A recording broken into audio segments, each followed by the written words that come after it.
Icebreaker today for the 17th time. Welcome, Rae.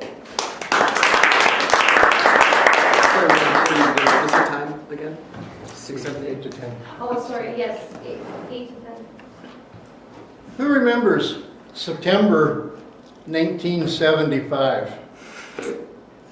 Who was alive in 75? I remember September 1975 very clearly. It was the month that my girlfriend Sandra and I left our homes, our family homes, and moved a whopping 30 miles away to another community to start nursing college.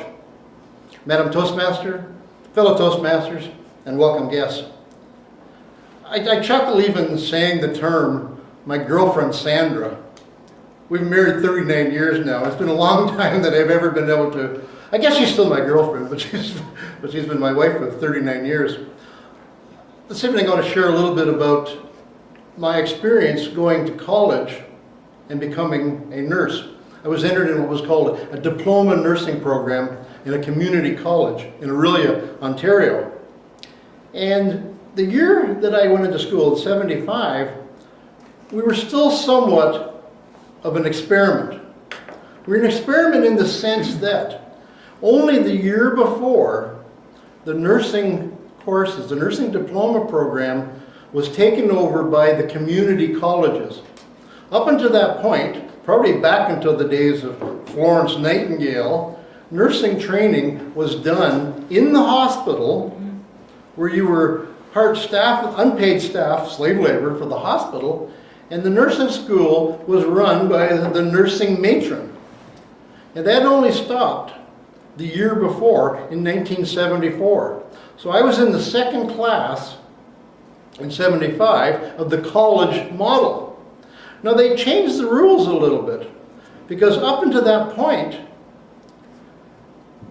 they had certain criteria. They opened the doors the year before. One, they admitted, this is shocking to think about, divorcees. There was no divorced women were allowed to be nurses in Ontario up until that point, because who knows. And if you can believe it, there were no men. There were no male nurses up to that point. The class before me, 5 were admitted. And in my class, I was the only male in the class. So there was me, 62 women, and I mentioned my girlfriend? My girlfriend Sandra. So there was me and 63 women. I was the most popular guy in class. I got the top marks for any guy in the class.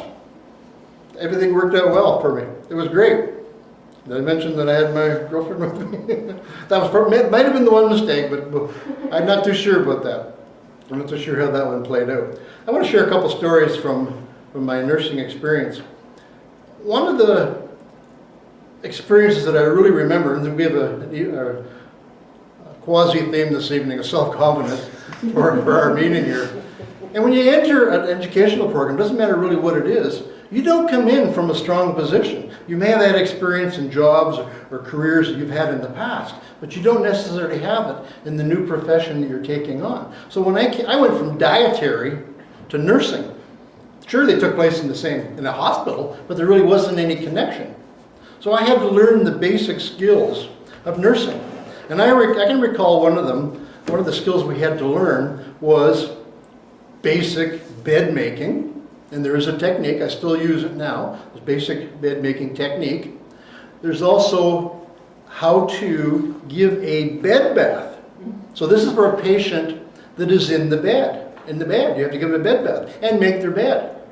Well, we had this large room that had about a dozen, the old style beds, they're probably leftovers from the hospital, these big cast iron beds, and we all paired up. Well, me being the only male, my partner was a mannequin, a dummy, one of these mannequins that they used for practicing. It looked very much like a store model that could have been wearing a clothing before that. This time they just had a nightgown on. And everybody else was paired up with one of the other girls in the class. And they were terrified because they had to undress their partner, bathe them, and make the bed. And they're all worried that, of course, the male in the class is going to be watching, so they're terrified of that part. But, and you know, I could have looked at it as being, you know, as a red-blooded Canadian male is a great opportunity. I know I sound like a lech when I talk about it. But believe me, I was so focused on the task that I had, I don't even remember seeing anybody else in that room. What we had to do was we had to bathe the patient, the mannequin, and then make the bed. So everything went perfectly for me. We had these two, I say older teachers. Back when we were 20-something years old, we called them dinosaurs. And when I think back, they're probably younger now, younger than I am now, but we called them dinosaurs. But we really liked them. They were really good nurses. And they were monitoring me. They're keeping an eye on me. They went around, they checked everybody out, but for whatever reason, they wanted to focus on me. So I give my mannequin, my dummy, a perfect bed bath. Well, anybody here have a medical background, nursing background? You ever made a bed a nursing way? Well, what you have to do, there is a secret to it. You have to do your bed bath. You roll your patient onto their side so that they're comfortable. You put the side rail up, okay, put the side rail up, roll them to the side, and then you have to start the bottom layer. Back in those days, they didn't have fitted bottom sheets. You had to put a regular sheet on, you had to fold it in underneath the mattress, proper miter corner on each end, and then fan fold it underneath the patient. The next one over top of that was called a rubber draw sheet. If you worked in a medical ward or other wards, patients tend to lose body fluid, so you had to protect the mattress. So that had to be folded perfectly. Then on top of that was the draw sheet that went over top of the rubber draw sheet. And then if that wasn't enough, you still had to put on the top sheet. So everything was fan folded. Everything was perfect. And I did that perfectly. Everything worked out well. Bed bath was done. Half the bed was made until the point was you had to pull on it. You'd roll the patient over. They'll be on this side because they're already on this side. Roll them over, and then you pull everything over. That's the way that it was supposed to work. But this equipment that we had to work on was so antiquated that it never had any side rails.